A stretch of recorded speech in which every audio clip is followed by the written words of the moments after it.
momentos históricos. Incluso en el deporte. Para efectos de videos. Puede darse para prevenir lesiones. Lo que le sugiero, padre, es usted crea que es inteligencia artificial.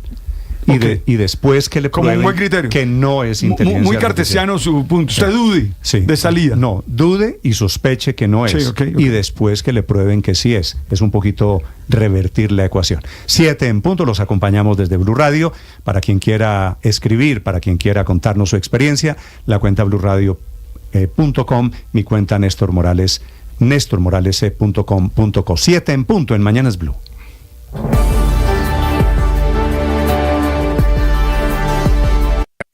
Escanea este código y suscríbete a nuestro canal de YouTube, @Blue Radio Co.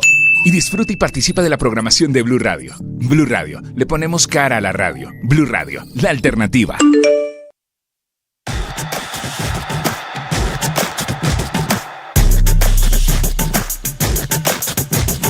El padre Alberto Linero es periodista y también está en Mañanas Blue. 7 de la mañana a 1 minuto. Ayer conversé con un amigo que estuvo quejándose todo el tiempo de lo que es, de lo que hace, de los demás, del país. En resumen, se quejó de la vida. No expresó ninguna idea que manifestara que estuviera contento por algo. Según él, todo estará mal y cada vez estará peor.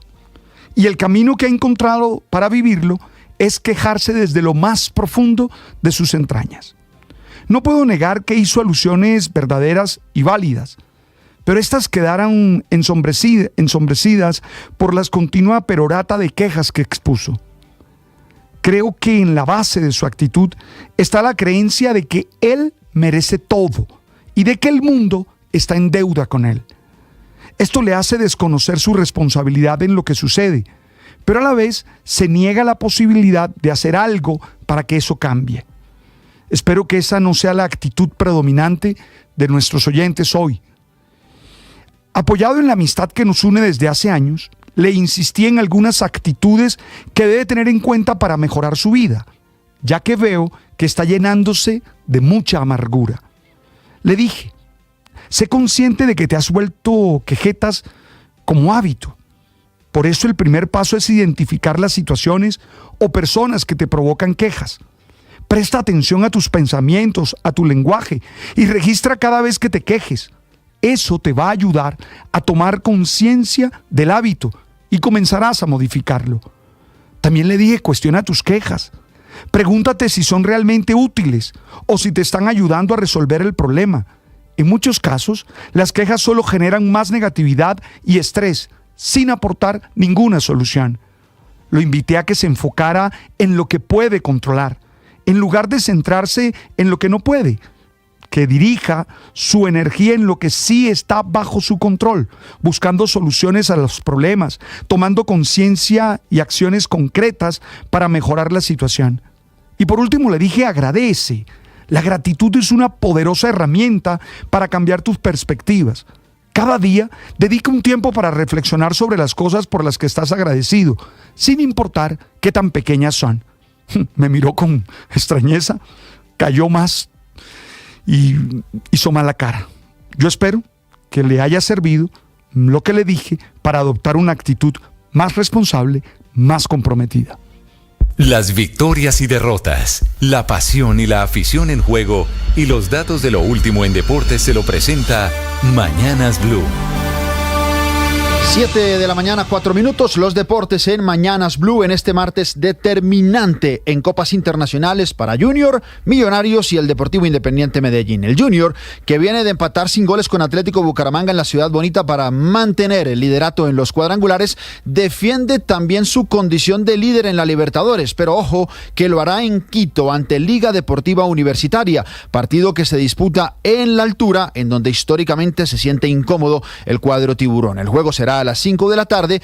Junior comanda el grupo con 6 puntos, sin embargo, una derrota podría desplazarlo incluso al tercer lugar del grupo. Los otros dos rivales de Junior, Universitario Deportes y Botafogo, jugarán hasta el jueves en Perú. Para el partido de esta tarde, Arturo Reyes recupera a Deiber Caicedo. Millonarios, que sumó su primera victoria en cuadrangulares ante el Pereira este fin de semana gracias al gol de Juan Camilo Pereira, recibe a Palestino con una consigna, una única consigna: ganar para mantener con vida el milagro de meterse a octavos de final o seguir pensando en Copa Suramericana. Al azul solo le sirven los 3 puntos en los 2 partidos que le resta. Está obligado justamente a obtener las 2 victorias. Hoy a las 9 ante Palestino y el 28 de mayo ante Flamengo en pleno Maracaná. Juan Esteban Carvajal será el delantero titular hoy en reemplazo de Leonardo Castro y de Santiago Jordana, el último soldado caído en el equipo de Alberto Gamero. Y el Medellín en Copa Suramericana visita en Buenos Aires a Defensa y Justicia. Una victoria poderosa lo catapultaría al liderato del grupo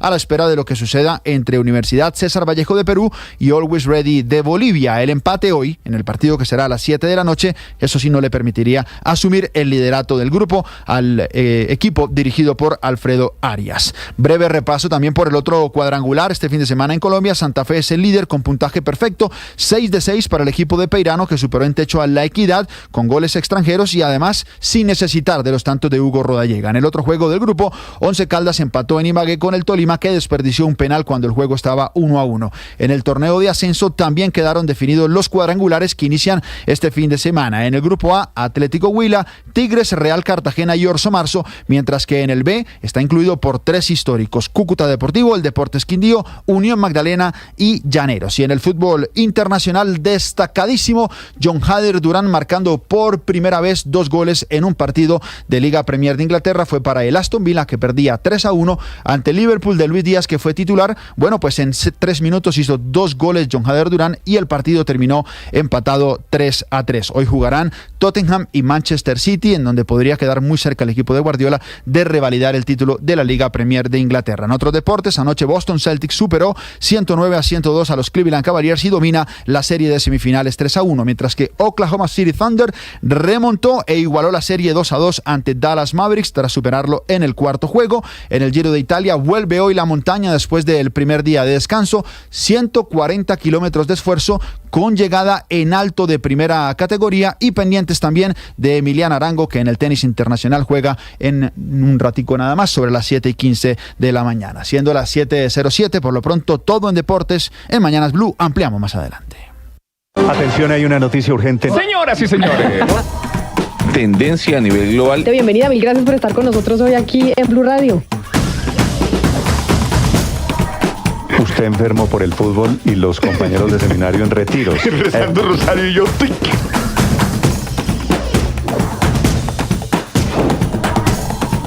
Hay noticia del momento urgente en Blue Radio.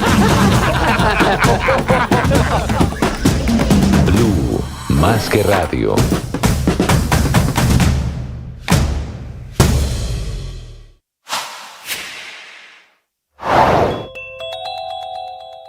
Están citando los señores de los taxis amarillos a las 10 de la mañana a un nuevo paro que dicen es nuevamente contra las plataformas digitales Uber, Didi, Cabify y compañía.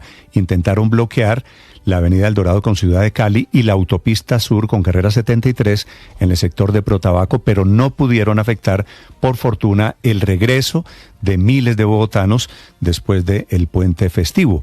Reporte de la Secretaría de Movilidad que dice casi 900.000 vehículos que lograron entrar a Bogotá en condiciones afortunadamente de normalidad. Los taxistas tienen convocados 10 puntos para hoy.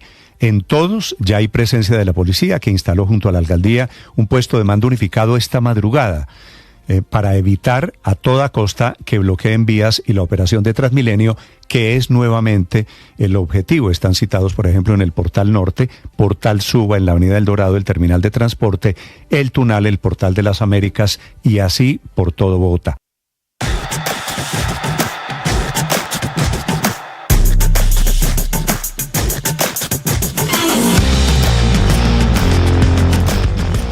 Les contamos a partir de este momento las noticias de Colombia y el mundo.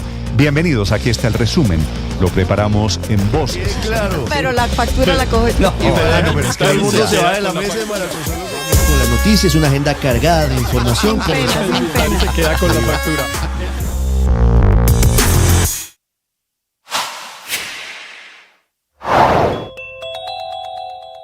La operación retorno del puente festivo y de las Madres estuvo marcada también por los aguaceros y las lluvias que están provocando emergencias en todo el país. La más grave ocurre en La Mojana por la ruptura de ese dique, de ese muro de contención que era Caregato. Ya son 40.000 los damnificados y más de 40.000 hectáreas de cultivos inundadas por la creciente del río.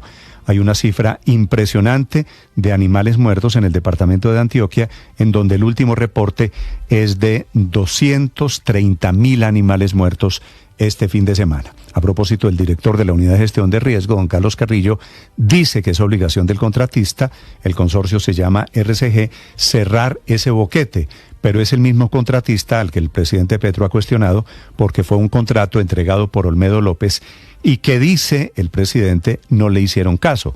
Contrataron un privado y no a la comunidad, no a las juntas de acción comunal para enfrentar el problema en La Mojana. Atención, hay una noticia urgente. Señoras y señores. Tendencia a nivel global. Bienvenida, mil gracias por estar con nosotros hoy aquí en Blue Radio. Usted enfermo por el fútbol y los compañeros de seminario en retiros. Rezando rosario y yo.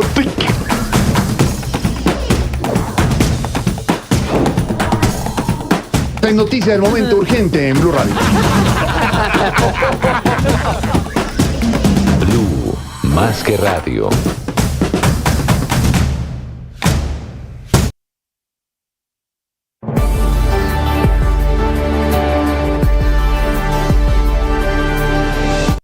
Estás escuchando Blue Radio y bluradio.com.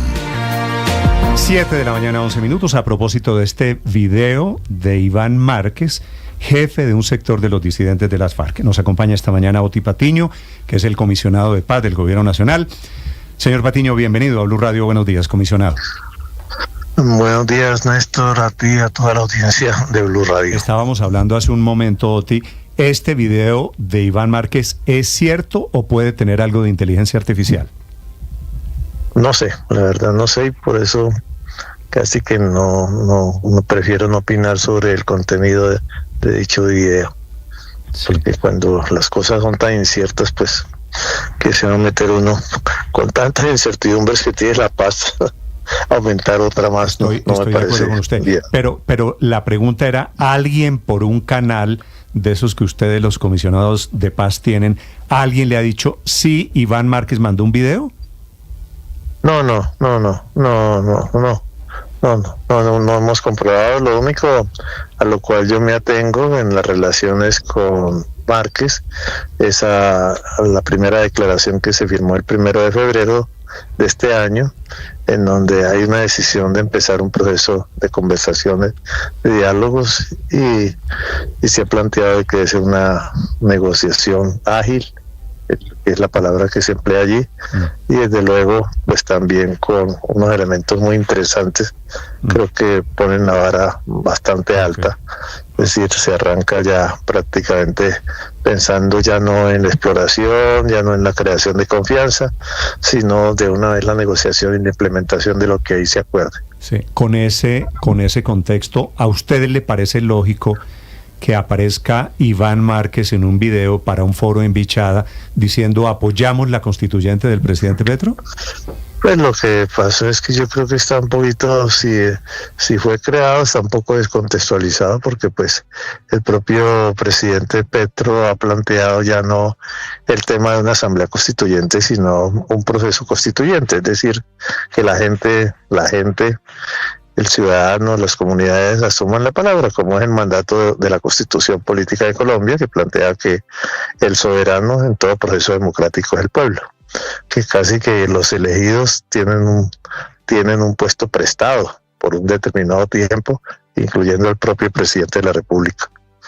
Sí, comisionado, el motivo del video de Márquez es un apoyo a la constituyente del presidente Petro. ¿Esa constituyente ha sido tema de discusión en alguna mesa de diálogo de usted, del gobierno, del comisionado de paz con los grupos al margen de la ley? No, digamos, eso fue al calor, creo yo. El primer pronunciamiento sobre eso fue al calor del encuentro que hubo en Cali, allí en Puerto Resistencia, en Cali. Y después el propio presidente ha venido moderando, digamos, ese término de convocatoria de una asamblea constituyente, que por ahí ha terminado de hablar de un proceso constituyente. Sí, comisionado, pero usted nos dice que el último momento cierto que tiene Iván Márquez es la firma del acta en la que efectivamente se comprometen a iniciar un proceso de paz desde la segunda Marquetalia. El gobierno hoy tiene confirmación de que Iván Márquez está bien, está en pleno uso de sus facultades, podría ser la persona que aparece en el video, tiene la capacidad de pararse frente a una cámara a pesar del atentado que sufrió hace algunos años en Venezuela. Yo creo que sí, si está como estaba el 1 de febrero de este año, yo creo que por supuesto que sí. ¿Qué pasó el 1 de febrero, Oti? Nos vimos con él y firmamos esa declaración.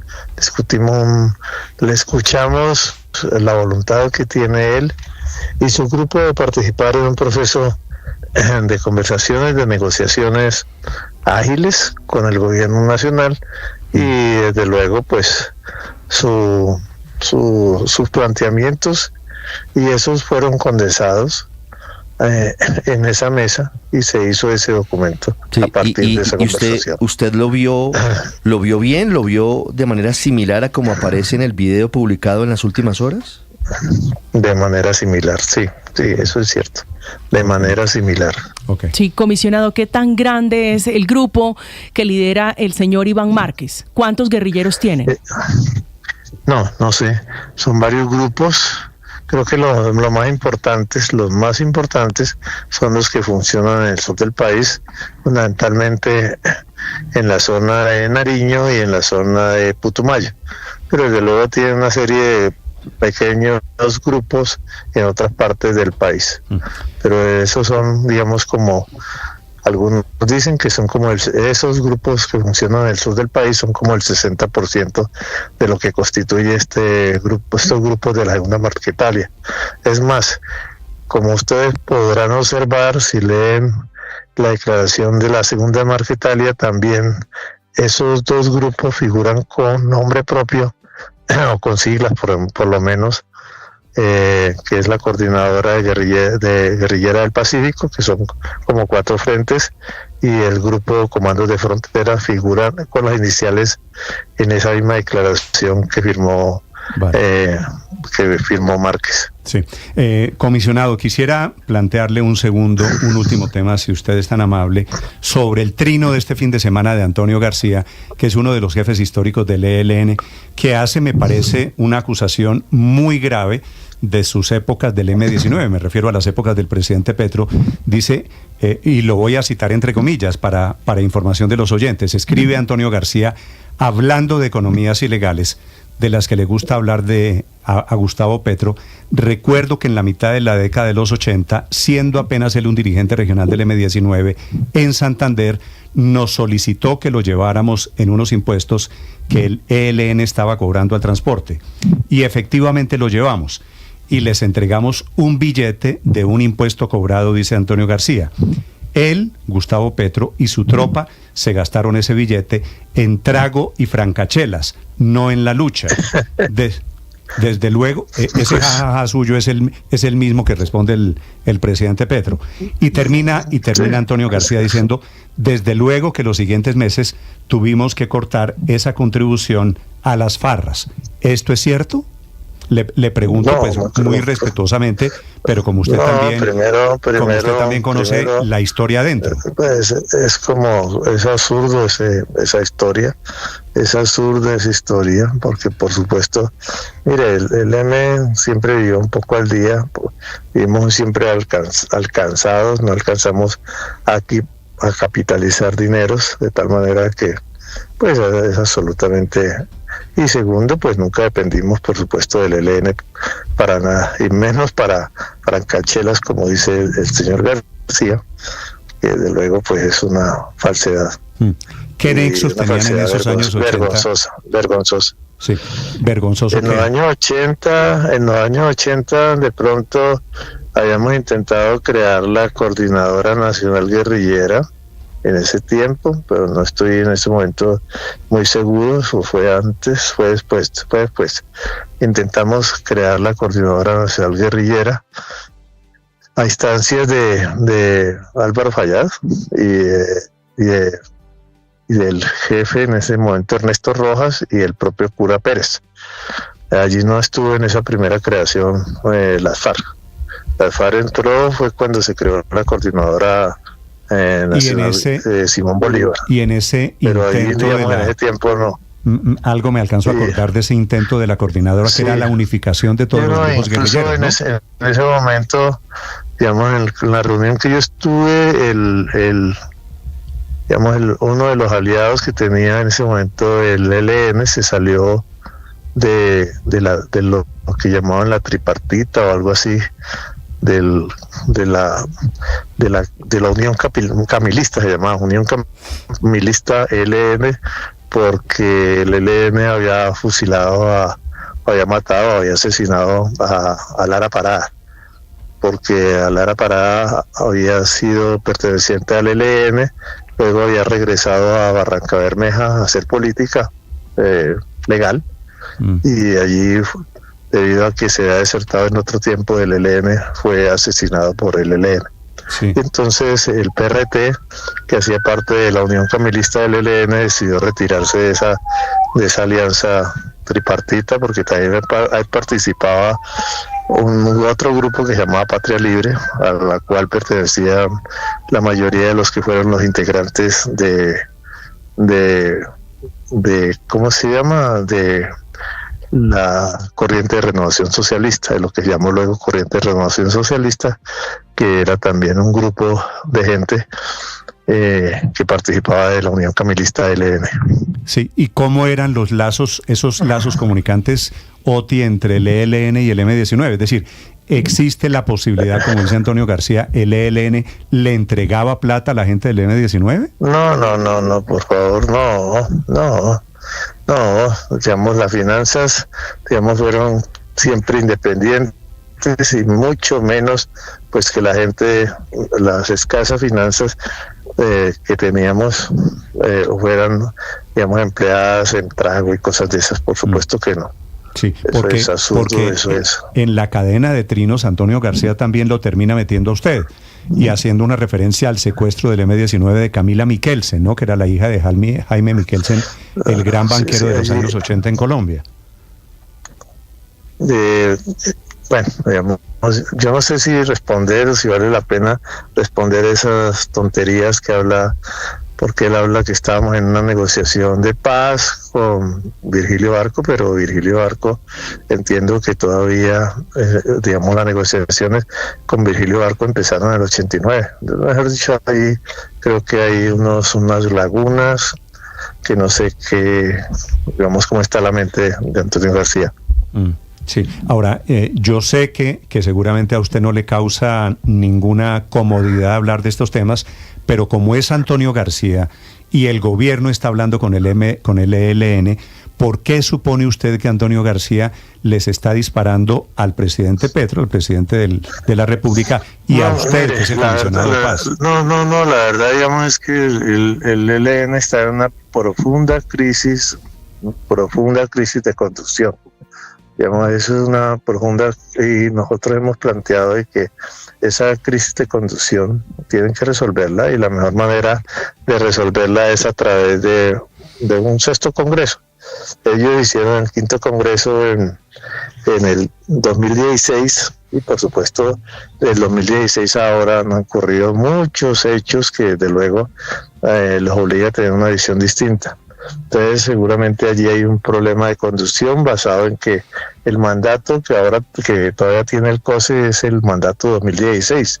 Sí. Y por supuesto claro, una conducción depende de un mandato, en el caso de ellos de un congreso, y depende también de las características Señor de Patiño. quien conduce a esa, depende también de quien conduce a esa organización. Entonces es probable que una conferencia, un congreso de ellos, pues obligue a mirar el país y el mundo de una manera distinta, y desde luego quien conduce también me imagino que obligará a ver si los conductores que ahora tiene el ELN son los adecuados para esa nueva visión que deberían tener. Ya hay fecha para esa nueva convención nacional, para esa reunión del COSE, del Comando Central del ELN, señor Patiño, pero esta podría ser una intención o al menos la búsqueda del intento de Antonio García por permanecer como máximo líder del ELN, posición que hoy pareciera estar en riesgo en medio de las divisiones internas. Si el intento está haciendo una muy mala campaña, ¿no? Sí, ahora todos estos trinos de Antonio García lo que quieren decir, comisionado, al final de cuentas es una sola cosa, que es decirle a ustedes, al presidente Petro y a usted, al comisionado de paz, ustedes se financiaban ilegalmente en la época del ED-19, ¿por qué no lo van a prohibir ahora nosotros, no? A eso conduce todo el argumento de Vaya qué descubrimiento, ¿no? Vaya qué descubrimiento, ¿no?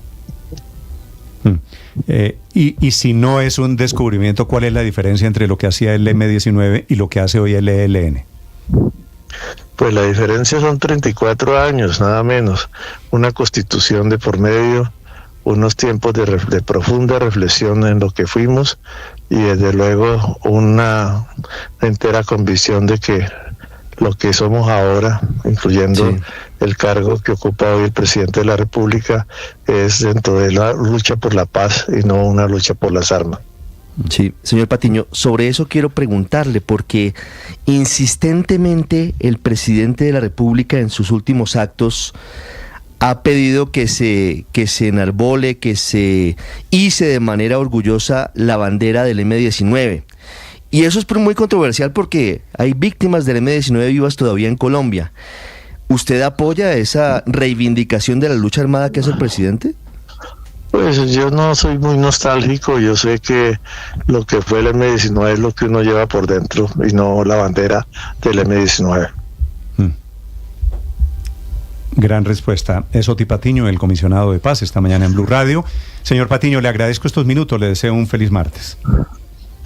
Bueno, gracias Néstor, muy gracias amable. A usted. Muy amable, 7 de la mañana, 26 minutos. Ricardo, todos estos trinos de Antonio García están hechos con toda la cizaña del mundo para llegar a la conclusión de que ellos tienen el derecho de seguir secuestrando, básicamente es lo que sugiere Antonio García del ELN. No, y si hay que hacer una diferencia muy clara, Néstor, el tiene razón Oti Patiño. Dejó las armas y es casi 4 décadas de por medio. Es un proceso exitoso al que le mete ruido el presidente de la República intentando revivir la bandera del M-19, desafiante en sus eventos y haciendo el recuerdo de lo que fue el M-19, pero digamos que en la práctica el M-19 dejó todo tipo de actuación ilegal. Claro que secuestró, claro que extorsionó, claro que mató, pero el M-19 dejó las armas, hizo un proceso de paz exitoso. La sociedad colombiana promovió, aceptó esa desmovilización y a tal punto que hoy el presidente de la República es uno de los desmovilizados del M-19. No hay punto de comparación. El ELN no tiene ninguna voluntad de paz hoy, Néstor, la verdad. De que el presidente Petro pidió plata al ELN y que la utilizaba para rumbas francachelas, que es una buena palabra. Responde el presidente Petro, ja, que suele ser una respuesta recurrente en sus redes sociales. Dice, muy de él, sí. En los 80, primero viví en el Bolívar 83, barrio pobre de Zipaquirá, después viví en la cárcel, no sé qué quiere decir viví en la cárcel, y después en el piso de las casas de la gente del pueblo, que me ofrecían su abrigo y refugio. Nunca fui tan pobre y tan libre como en esa época, a la desmovilización militar del M-19, que no política. Ahí esta es la referencia a su argumento, Ricardo. Llegué en 1989 con 2 blue jeans y 3 camisas y volví a dormir en el piso de la cocina de un apartamento en Bogotá. No me arrepiento, a las insurgencias les hace mucho daño, la gran riqueza les afecta las ideas, se vuelven opresoras o enloquecen, se olvidan del bien más preciado de un pueblo que es la paz. Pero mire, Néstor, yo no sé si esas historias de Antonio García, por supuesto no tengo manera de saber si sean verdad o no, por supuesto, y la verdad yo tiendo a no creerle a un personaje de semejante calaña. No le voy a negar, Néstor, que sin embargo en ese intercambio que se dio entre los dos, entre el presidente Antonio García por redes sociales, hay un efecto colateral de eso que a mí me parece que no está nada mal, y es el siguiente. Ahora que está, sobre todo el presidente, y que están varias personas empeñadas en ese proceso como de redescubrimiento y de revisionismo y de reivindicación del M-19, no como organización legal por la cual desde el momento en que ellos decidieron negociar la paz, yo tengo un profundo respeto, sino su reivindicación como organización armada que fue, pues no está de más recordar también los crímenes en los que estuvo involucrado el M-19, para que ese proceso pero Andrés, ¿usted oyó lo que acaba de decir Oti Patiño a esa pregunta? Claro que sí. Yo no soy un nostálgico del M-19. Como sí parece serlo el presidente de la República, ¿no? Cada vez, Néstor, que sacan una bandera del M-19 ahora en la Plaza de Bolívar o en una de esas concentraciones que encabeza el presidente, yo recuerdo gratamente el hecho de que el M-19 se comprometió y ha cumplido en un pacto de paz con la sociedad colombiana, pero también recuerdo, por ejemplo, Néstor, que el M-19 fue la organización responsable de que el secuestro se volviera una práctica sistemática entre la insurgencia colombiana. Fue el M-19 el que introdujo y masificó esa práctica, es cierto. No está de más tener eso en la memoria, ahora que están en ese proceso de revisionismo de la organización. Un secuestro del M-19 el trino que acabo de provocó en buena medida el paramilitarismo, ¿no, Néstor? Sí. ¿Se recuerda el de la señora Ochoa? Claro. Que se me olvida en este momento Nieves Ochoa se llamaba. Nieves Ochoa. Marta Nieves Ochoa. Del clan Ochoa, la secuestró el M-19 y eso provocó pues una reacción. Por eso le iba a hacer un subrayadito, que en buena medida son la raíz del paramilitarismo. Del trino de este fin de semana del presidente Petro, hablando de estos temas, que dice del M-19, no me arrepiento. ¿No? Yo pensé que la gente del M-19 Ahora, entraba... lo que pasa es que el M-19 pareciera tener, o la reivindicación del nombre y de la bandera del M-19, que a muchos nos molesta, a mí me molesta particularmente mucho, yo creo que tiene un propósito político equivocado a mi modo de ver, pero la versión que oí a mí me parece razonable, que es que, pues dado que la más probable candidata del pacto histórico en el 2026 sea María José Pizarro, que es la hija de Carlos Pizarro León Gómez, pues esa asociación ellos creen que le puede servir y usar, digamos, y revivir el M-19 ya no pues como un grupo armado, sino como un grupo político, en el mismo podría servirle. García. Yo creo que es un enorme error, pero yo estoy de acuerdo. Entiendo que eso es lo que están haciendo. Ese es el error de Antonio García, de creer que como secuestraban en los años 80 en el M-19, ellos pueden seguir secuestrando en el año 2024. 7:32 minutos. A mí una cosa que no me gustó en las respuestas de Oti Patiño. ¿Qué no le gustó? Es que si usted lo mira entre líneas, él nos dice, sí, la diferencia son 34 años y una constitución. O sea que antes de la constitución sí se justificaba el secuestro y las atrocidades extremoizquierdistas. No, tampoco. Porque es la misma teoría de Petro, la que expone también en su libro. Es decir, todo eso que hicimos se justificó antes de la Constitución. No, ni antes ni después de la Constitución del 91. Yo no lo entendía así. Claro que lo dijo. Él dijo también, Aurelio, para ser rigurosos. Dijo lo de la Constitución. Que no era nostálgico del M-19. Bueno, ya no sé cuál sea su sentimiento íntimo, pero el hecho político es que es un error haber secuestrado antes o después de la Constitución del 91. Aquí el secuestro no se puede defender en dos fases. Es decir, vamos a hacer un libro sobre la historia del secuestro en Colombia. Entonces, el libro comienza antes de la Constitución del 91. ¿Era correcto haber secuestrado? ¿Así va a empezar el libro? No, el libro no puede empezar así. El secuestro nunca se justifica. No hay causa noble o vil que justifique el secuestro. Antes o después de la Constitución del 91. Bueno, yo pienso eso. Antonio Navarro, Aurelio, no en plan de reivindicación, ni siquiera de los métodos que utilizaron en esos años. Y la forma más coherente de 33 minutos. La forma más coherente de honrar el proceso de paz es ejerciendo la política sin armas, sin violencia, siendo consistente, y como lo dijo aquí Oti Patiño, durante 3 décadas lo que han hecho es honrar eso, y por eso pues claro, ninguna sorpresa ni ningún descubrimiento que una organización ilegal se financiaba de manera ilegal como lo hacía el M-19, pero pues honrando el proceso de paz haciendo una constitución y honrando esa constitución es la mejor manera de hacer ese tipo de propósito. Conclusión, Ricardo, Sí, ¿usted yo cree que creo el M-19 recibía plata o Petro o la gente del M-19 tenía vínculos financieros con el ELN? Pues Néstor, digamos que la historia tendrá que decirlo. Hay un gran problema, y es que nunca hubo una verdadera intención o no se pactó que el M-19 dijera toda la verdad sobre las barbaridades que cometieron en el conflicto, porque al final lo que hubo al final fue un proceso que fue de perdón y olvido, fue una amnistía en la práctica, y es difícil saberlo, pero evidentemente no es descabellado, porque como nos lo contó aquí Oti Patiño, hubo un intento de que hubiese una coordinadora guerrillera en varias ocasiones, aquí una de ellas, en donde es posible que también se hubiese intentado compartir lo que se llama de manera eufemística las rentas ilegales, producto de secuestro, de extorsiones, de todo tipo de delitos. Puede que sí, pero la verdad es que la historia no muestra una relación del M-19 con el ELN clara. Puede que sí, yo no lo estoy negando, pero... Entre otras cosas, Héctor, el ELN girándole plata a Petro para las rumbas, las francachelas particulares. Eso no parece.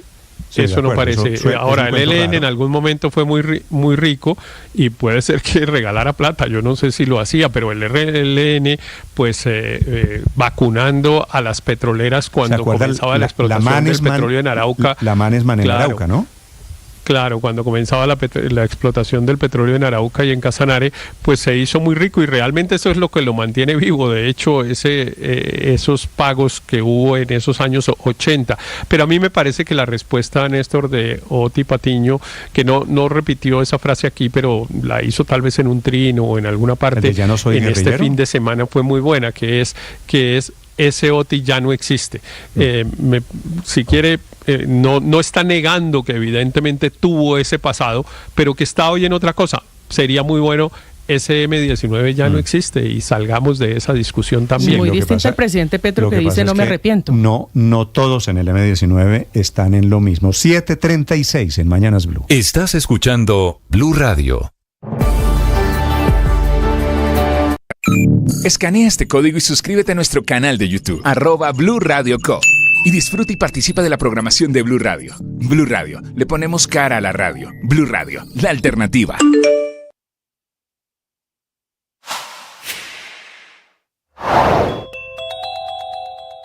Están citando los señores de los taxis amarillos a las 10 de la mañana a un nuevo paro que dicen es nuevamente contra las plataformas digitales Uber, Didi, Cabify y compañía.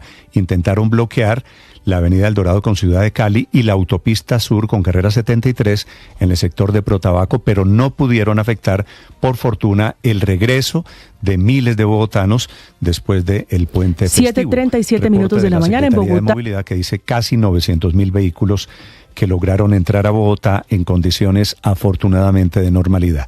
Los taxistas tienen convocados 10 puntos para hoy. En todos ya hay presencia de la policía, que instaló junto a la alcaldía un puesto de mando unificado esta madrugada para evitar a toda costa que bloqueen vías y la operación de Transmilenio, que es nuevamente el objetivo. Están citados, por ejemplo, en el Portal Norte, Portal Suba, en la Avenida El Dorado, el terminal de transporte, el Tunal, el Portal de las Américas y así por todo Bogotá.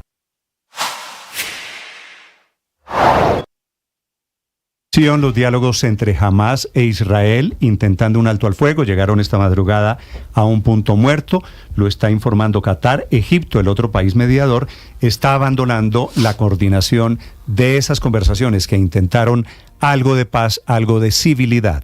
Noticia desde Europa a esta hora con Silvia Carrasco.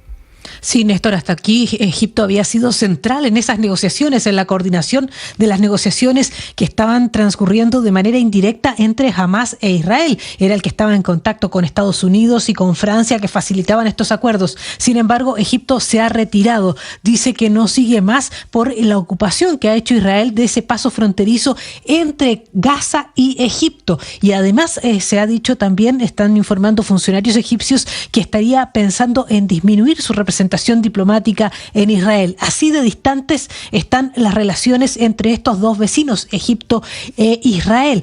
Lo que está diciendo Qatar es que prácticamente están las conversaciones en un punto muerto, porque dice el primer ministro de Qatar que no hay una base de comunicación, un punto desde el cual partir, unos unos básicos mínimos para poder dialogar. Así lo decía el jeque Mohammed bin Abdulrahman Al Thani, quien es el primer ministro de Qatar. Escuchémoslo.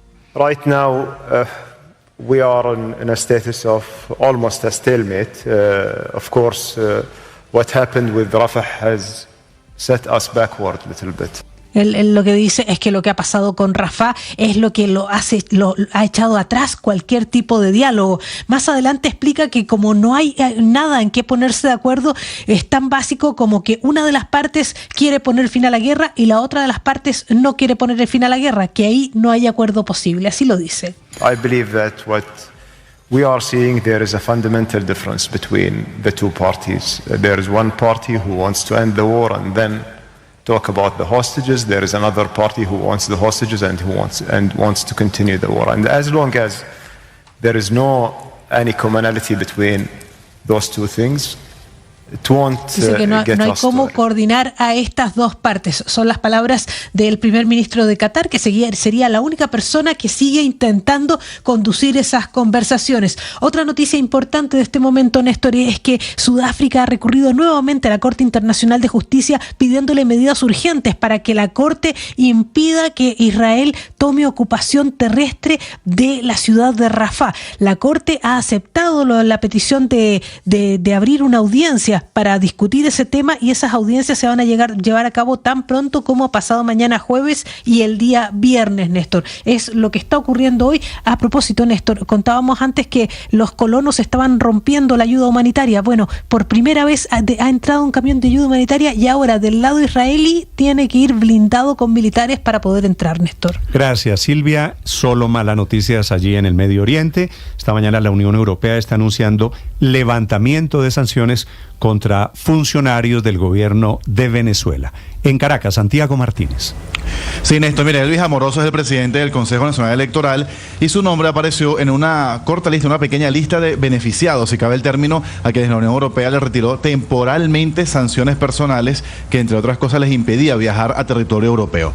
La razón, pues, señala el bloque que buscan o quieren fortalecer, así lo dice, el proceso de las presidenciales del 28 de julio. Sin embargo, pues la acción no fue bien vista ni por el gobierno ni por el propio Amoroso, Elvis Amoroso, presidente del CNE, quien calificó la acción como una manera de coaccionarlo y que sería indigno y desleal aceptarla cuando el resto de las sanciones se mantiene. Y es que es así porque, de hecho, la Unión Europea ratificaba, Néstor, las sanciones a otros 50 funcionarios, pero por un periodo más corto, que también llama la atención. En vez de ser por un año, como siempre ha sido, es decir, hasta mayo de 2025, ahora sería hasta el 10 de enero del 2025. ¿Por qué 10 de enero? Pues porque esa sería la fecha, o esa es la fecha establecida para la toma de posesión de quien gane el próximo 28 de julio. Esa decisión de la Unión Europea de levantarme las sanciones solo a mí es contraria al deber que como venezolano tengo de honrar y defender la patria, sus símbolos y valores. Sería indigno y desleal aceptar esta dádiva de la Unión Europea solo para mí. Incluso hubo comunicado de Cancillería venezolana, es decir, comunicado del gobierno de Nicolás Maduro en este mismo sentido de rechazar el levantamiento de sanciones, pues la consideran engañosa, insistiendo ellos que Venezuela es un solo estado y no puede fragmentarse sancionando a algunos sí y a otros no. Ahora, recordar, Néstor, que igual a pesar de estas medidas o estas diferencias, la Unión Europea se mantiene como observadora de las presidenciales de este próximo domingo 28 de julio. Néstor. Estás escuchando Blue Radio.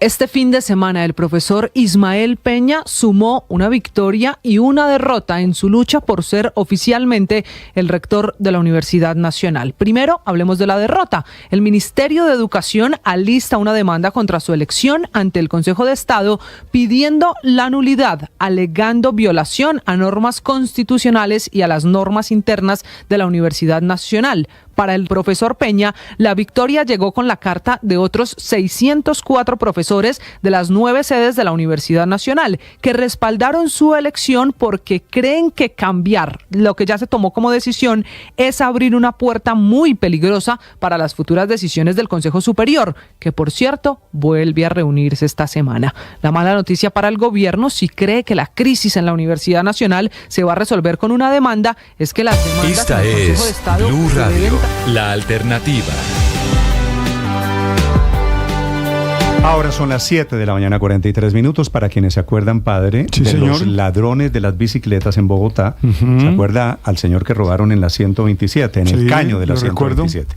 Y se acuerda que uno de los videos de seguridad mostraba la cara del ladrón. Tal cual. Esos ladrones fueron capturados en Bogotá. Qué buena noticia. Que sí, la mala noticia es que no parecen muy arrepentidos. Están esta mañana circulando imágenes y videos suyos. ¿Sonrientes? Sonrientes, Sonriendo para la foto. Acuérdense, Néstor, haciendo gala de sus delitos. que hay que hacerle un reconocimiento a las significa redes eso? ¿No le sociales. tienen miedo a la ley o qué? Hay que hacerle un reconocimiento a las redes sociales porque inmediatamente ocurrió ese robo que fue una patineta, Néstor. La víctima lo graba con el casco y queda allí la imagen del tipo con el cuchillo, con el puñal, quitándole la patineta. Inmediatamente se viralizó la imagen y gracias a eso encontraron en las redes sociales el nombre del tipo que esta mañana está siendo capturado. Bueno, pues lo Pues ¿por qué cogieron. se ríen, padre? Porque van a salir rápido. Porque no le tienen miedo No a la les ley. pasa nada. Sí, Sí. Ahora, pregúntese, Víctor, es buena la pregunta, ¿por qué tan confiados, por qué tan risueños? Felipe García. Hola Néstor, sí señor, fue capturado e enviado a la cárcel finalmente y después de 2 meses el atracador que de manera violenta y con un cuchillo amenazó a un hombre en el puente de la avenida NQS con calle 80 aquí en Bogotá y le robó, recordemos, una patineta eléctrica a mediados del mes de marzo de este año. Se trata de Donafer Alejandro Lunar, el delincuente cuyo rostro, recordemos, quedó grabado en la cámara de la víctima, en la cámara del casco, como mencionaba Camila. Este hombre de ciudadanía venezolana fue capturado junto con otros 2 delincuentes identificados como Arles Olivares y Reinel Granadilla en la vía hacia el municipio de Choachí en Cundinamarca. Estos 3 delincuentes, Néstor, sobre todo el del puente de la 80, se burló mientras recordaba el momento de este atraco en Bogotá y por qué se hizo famoso en redes sociales. Escuchemos. ¿Qué creo que le dicen más? Te la pego. No, pero vuelvo y les digo, eso es una lotería. Claro, una lotería. ¿Un man que vaya armado? Yo le digo que en mi rey, padre, en mi rey, una vez cogimos que yo salí. Se ríen estos 3 delincuentes, Néstor, recordando el momento del atraco en el que recuerde usted de cuando iba el señor de la patineta sobre el puente, lo frena este delincuente con un cuchillo y le dice lo que se escuchaba en el video: quieto o se la pego, diciéndole esto haciendo referencia al cuchillo que llevaba en la mano. Y justamente el hombre que los capturó, el policía que los capturó, les menciona que eso es una lotería porque en cualquier momento pueden encontrarse con un hombre que, por ejemplo, esté armado y que puede pues defenderse y pues evitar estos atracos. Se ríen recortando entonces este momento del atraco y según la Fiscalía de Cundinamarca, los 3 delincuentes fueron capturados y esto es gravísimo luego de atracar a 2 ciclistas en Bogotá, a quienes le robaron, escuche usted, bicicletas avaluadas en 20 y 40 millones de pesos y luego intentaron escapar justamente por la vía que comunica a Bogotá con el municipio de Choachí. Escuche usted el fiscal contándoles a estos delincuentes o más bien recordándoles cómo era su modus operandi. Fue premeditado este comportamiento por parte de ustedes.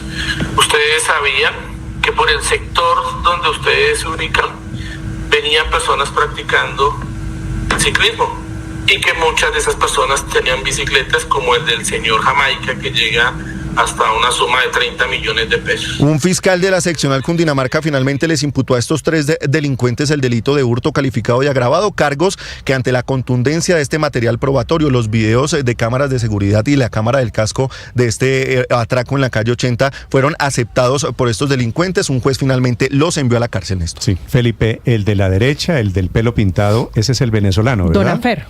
Sí, señor, Donafer, el de la derecha es el hombre que atracó en el puente de la NQS con 80 a la víctima de la patineta. Lo que puede ser es que la justicia utilice estos videos, porque estos videos, padre, son la confesión de los delitos, ¿no? Claro, ellos cuentan aquí qué fue lo que le dijeron a sus víctimas. Le dijeron: te la pego, quieto o te la pego. Se está refiriendo a la puñalada, se refiere a la porque tenía un puñalada puñal en la mano, ¿no? y se ríen puntualmente en esto, recordando cada una de sus hazañas, de sus asaltos y menciona particularmente el Virrey. Me imagino que están refiriéndose a los robos en el Parque El Virrey, a las bicicletas y las patinetas. Elevado, obviamente, ojalá. ¿Usted cree que salen?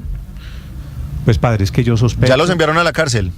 Sí, padre, sí. Claro, pero ¿cuánto tiempo? Sale muy rápido. ¿Cuánto tiempo van a estar estos tipos en la cárcel? Más o menos, Felipe, ¿cuáles son los cargos? Hurto calificado y hurto calificado y agravado, Néstor. Esto les da más o menos una pena de 8 a 10 años de cárcel. 8 años de cárcel, pero como la justicia va a decir, es primera vez, no son reincidentes, ahí es donde comienzan a bajar. Y como aceptaron cargos, sí, La clave Pero ahí está hay en una las cosa víctimas. importante, Néstor, y es que deberíamos pedirle a las personas que han sido víctimas de estas personas, o que por lo menos creen que pueden haber sido víctimas de esas personas, que vayan a la fiscalía, lleven información, porque claro que si tienen una imputación solo por un delito, puede ser que con la rebaja de la pena que ustedes están mencionando, el hecho de haber aceptado cargos, etcétera, puede llegar hasta un beneficio de excarcelación. Pero si hay otras personas que denuncian, y seguramente son hurtos además Pero armados, Héctor, ¿qué denuncia con violencia, si es que ellos en este probablemente video pueden quedar están contando en este video que estamos viendo en este momento, están contando qué les decían a sus víctimas en el momento del atraco? ¿Esto no es la prueba reina? Pero ¿de qué delito? No, el delito hay que particularizarlo, y entonces, pues si a mí me hubiera pasado eso, lo que tendríamos que pedirme a mí es ir a la fiscalía y decir, mire, a mí me pasó esto en estas circunstancias, parece que estas mismas personas fueron los autores, y además, por lo tanto, pues acumula unos delitos, o se lleva a una cosa que a veces pasa con la fiscalía, que también es importante, y es la acusación por concierto para delinquir, y no solo por hurto agravado, porque evidentemente puede haber una banda armada para eso. Es una buena idea. Ahora, Sí, es un buen delito. Ricardo, la otra posibilidad es que como aquí hay venezolanos, los cojan y los devuelvan a su tierrita, ¿no? Claro, se adelantaron varios operativos de deportación por parte de Migración Colombia. En otras oportunidades podría ser una buena idea. Ahora, Néstor, ese es pan para hoy, hambre para mañana, porque lamentablemente a las 2 horas están seguramente intentando cruzar por la trocha y regresan a delinquir a Colombia. Néstor. También es cierto. Señor Felipe. Nos dicen que, por ejemplo, un caso grave es que el señor de la patineta del puente de la calle 80 no ha impuesto la denuncia ante la fiscalía. Entonces le están haciendo un llamado para que vaya, identifique a los delincuentes y ponga la denuncia para que estos señores sean enviados mínimo 5 años a la cárcel. Además, hay que decir también el dato de las víctimas que fueron, pues, a los que le robaron las bicicletas de 20 y 40 millones de pesos aquí en Bogotá. Néstor, es que fíjese, más del 70% de las personas en Colombia, según la encuesta de convivencia y confianza del DANE, más del 70% no denuncian porque no confían en la justicia. 7 de cada 10 personas no se acercan. Vicioso. Ese es el círculo. Por eso la invitación en esta oportunidad, cuando están identificados, es que denuncien para que la justicia haga su tarea. Capturados estos delincuentes esta mañana en la vía de Bogotá a Choachí. Esta mañana el gobierno nacional está celebrando, porque estamos en medio de la temporada del invierno, ya comenzó esta época de lluvias, dice el gobierno, terminó oficialmente el fenómeno del Niño. Los embalses están creciendo, llegaron a 37%, reporta esta mañana el operador del Sistema Eléctrico Nacional. Camila Carvajal. Sí, señor Néstor, y ya pasamos ese número porque hay actualización de XM, que es el operador de embalses en Colombia. Los embalses llegan al 38.13%, hace 24 horas estaban en 37.51%. En el caso de Bogotá, de todo el sistema de embalses de Chingaza, que son La Fe, San Rafael y Chuza, amanecen en 22.04%. Y hay una buena noticia, Néstor, en el caso de Bogotá. Ayer fue el primer día de consumo por debajo de 15%. El consumo de agua ayer en Bogotá fue de 14.86%, informa el acueducto y la alcaldía. Estas cifras que hacen que en Bogotá se esté cumpliendo la meta de consumo diario de 15 metros cúbicos por segundo, dice el alcalde Galán, que pese a las cifras, el racionamiento va a continuar. Escuchemos.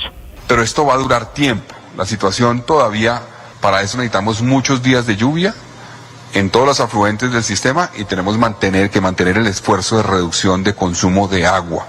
Entonces, las medidas han sido efectivas, han funcionado, vamos por buen camino, tenemos que mantenerlas y las vamos a mantener complementándolas con otras medidas para lograr un mayor ahorro que nos permita superar la crisis que hemos enfrentado. Siempre un mayor ahorro, porque aunque la meta sea de 15 metros cúbicos por segundo, dice el alcalde Carlos Fernando Galán que debe seguir bajando. Y estas cifras de Bogotá coinciden con el anuncio del ministro de Minas y Energía, Andrés Camacho, que así celebraba este fin de semana, Néstor, lo que según el gobierno nacional es el fin de la temporada seca del fenómeno del Niño. Bueno, hoy, después del seguimiento que hemos adelantado durante semanas, más de 35 sesiones del PMU de energía, hemos estado haciendo toda la consolidación de los datos de nuestros embalses y gracias al trabajo que hemos hecho con entidades, con gremios, pero especialmente con la ciudadanía para el cuidado del agua y cuidado de la energía, hoy podemos anunciar, gracias a los pronósticos que nos entrega el IDEAM, que hemos superado el fenómeno del Niño en materia de energía sin un segundo de racionamiento. Y ahí está la polémica. Para el gobierno esto se superó sin un segundo de racionamiento. En Bogotá, el anuncio es que el racionamiento, el corte diario cada 9 días en su casa va a continuar por ahora, Néstor, de manera indefinida. Sí, ahora me parece que el ministro está cantando victoria muy rápido, 7:54 minutos. Señora gerente del acueducto en Bogotá, Natacha Avendaño. Doctora Natacha, buenos días. Buenos días, Néstor, y buenos días a todos en estudio y a quienes nos escuchan a esta hora en Blue Gracias, Radio. doctora Avendaño. ¿Usted tiene la cifra de cuánto se ahorró en Bogotá? ¿Por qué llegamos a la meta de ahorro este fin de semana? Bueno, pues efectivamente domingo y lunes fueron los 2 mejores días desde que iniciamos las restricciones en la ciudad de Bogotá. Domingo estuvo muy bien, estuvo 15.14 metros cúbicos por segundo. Ayer fue 14.86. Pues yo creo que en parte se debe a que no había mucha gente en la ciudad o que la gente estaba celebrando, entonces de pronto no estaba en la casa consumiendo agua, celebrando el Día de la Madre. Pero pues digamos que las buenas noticias son que sí podemos bajar el consumo, sí podemos tener un consumo menor al que veníamos teniendo cuando arrancamos las restricciones, que esto nos ayuda a seguir disminuyendo la presión al sistema Chingaza para garantizar que los embalses se puedan ir llenando a una mejor tasa. Ahora, doctora Natacha, para decir la verdad, salieron centenares de miles de vehículos este fin de semana porque era puente festivo, Día de la Madre. Entonces también, para decir la verdad, se bajó el consumo porque la gente o mucha gente de Bogotá estaba por fuera, ¿no? Sí, por eso le digo que en parte seguramente es porque va mucha gente por fuera celebrando el Día de la Madre, dado que era festivo, y también por fuera de sus casas, porque fueron pues a comer a otros lugares y no estuvieron haciendo uso del agua dentro de sus residencias. Todo el sistema, todos los embalses han recuperado el agua. ¿En este momento es impensable suspender el racionamiento? A ver, Néstor, creo que hemos tratado de transmitir este mensaje desde el principio con el señor alcalde. Aquí no es para superar una crisis de corto plazo. Esto no es para que ya empezó a llover, entonces ya volvamos a consumir los 17 metros cúbicos por segundo que consumíamos antes. No, esto tiene que ser un cambio de nuestra relación con el agua en el largo plazo, porque cada vez con la crisis del cambio climático vamos a tener más eventos de estos de sequía, más fuertes y más cerca.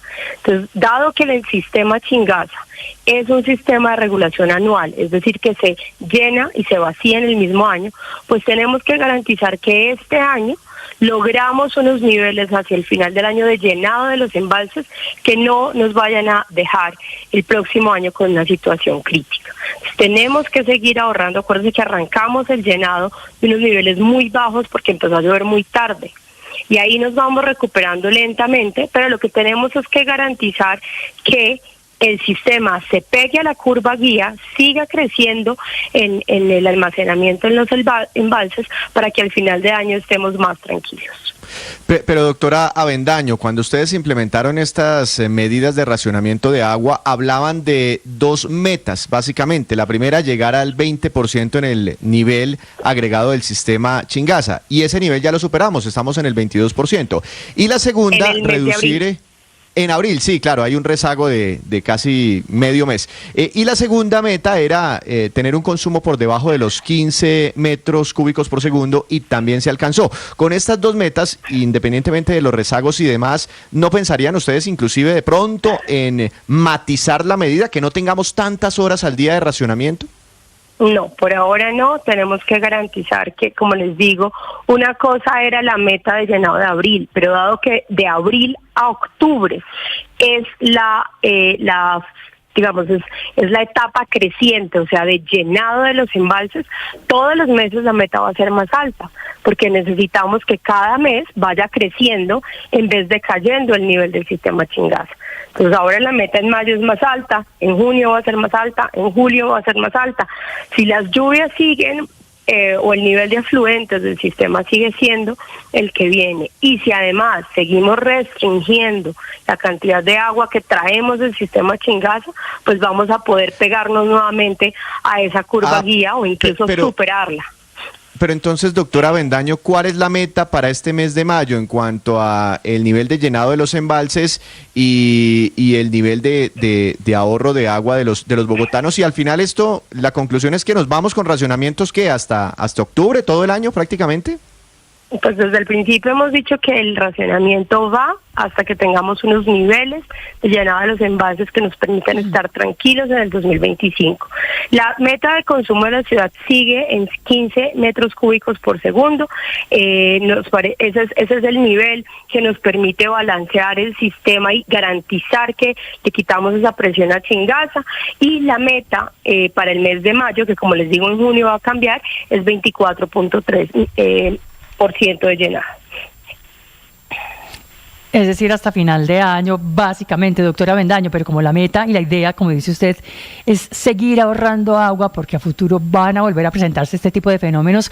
¿Han considerado ustedes la posibilidad de sacar una directriz, por ejemplo, para que en toda la ciudad toque desmontar esos tanques de los que tanto hablamos, que tienen edificios, que tienen ciertas casas que son tanques que en últimas impiden que la gente disminuya el consumo de agua? A ver, desde el punto de vista del acueducto, nosotros no podemos imponer ningún tipo de restricción de esa naturaleza, porque de hecho las propiedades horizontales deben garantizar que a los apartamentos de cierta altura para arriba, pues debe llegar el agua con presión. Entonces eso hace parte de las responsabilidades de los usuarios. Y desde la alcaldía, pues tampoco se pueden imponer pues las formas en las que las propiedades horizontales deben garantizar el cumplimiento de la medida de restricción. Por eso hemos sido muy insistentes permanentemente en hacer el llamado a que la restricción es para todo el mundo, es para todos los usuarios, es para todos los ciudadanos, que un día cada 9 días, por favor,